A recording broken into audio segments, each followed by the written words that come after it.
আসসালামু আলাইকুম সবাইকে। মনে একটু ব্যথা নিয়ে কথা বলবো আজকে।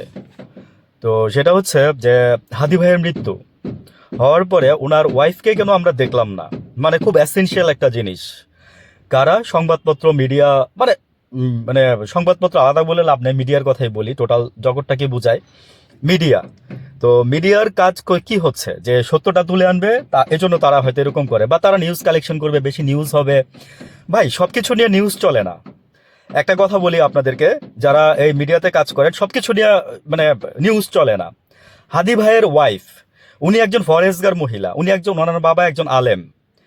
মানে জানেন কিছু, না জেনে কথা বলেন কিনা আমি জানি না। আপনারা বলতেছেন, মিডিয়া যেটা বলতেছে যে ওনার ওয়াইফকে দেখলাম না।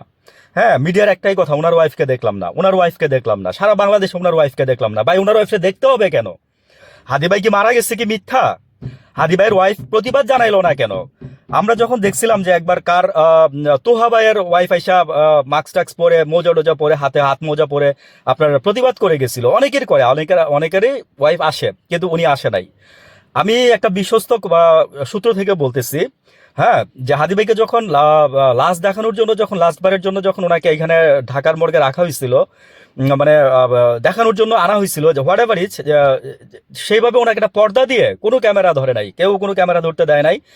উনি জাস্ট নাকি বলছে যে আল্লাহ মাফ করুক আমার যদি ভুল না হয়ে থাকে, আমি বিশ্বস্ত সূত্রেই বলতেছি, উনি নাকি বলছে যে আম, আপনাকে আল্লাহর জিম্মাই দিলাম, আপনাকে আল্লাহর জিম্মাই দিলাম, আপনি ভালো থাকেন, আপনার সাথে আমার কেয়ামতের পরে দেখা হবে হাসরের ময়দানে, না এরকমই আর কি, যে এরকম কিছু, কেয়ামতের দিন পরে দেখা হবে আপনার সাথে, আমার মৃত্যুর পরে দেখা হবে, এই ধরনের কথা আর কি।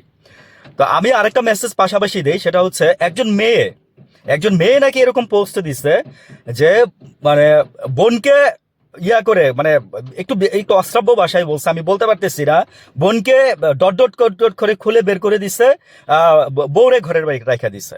ছি, বোন, যে তুমি বলছো বোন, তোমার কথা আমি বলি, আল্লাহ তোমার কোন জায়গায় জায়গা দিবে আমি জানি না। মনে রাখো, যদি মুসলিম হয়ে থাকো একদিন মরে যাবা, আর মরে গেলে তোমার হিসাব দিতে হবে, জবাব দিতে হবে সবকিছুর জন্য। মাইন্ড ইট, আমি শুধু এইটুকু বললাম।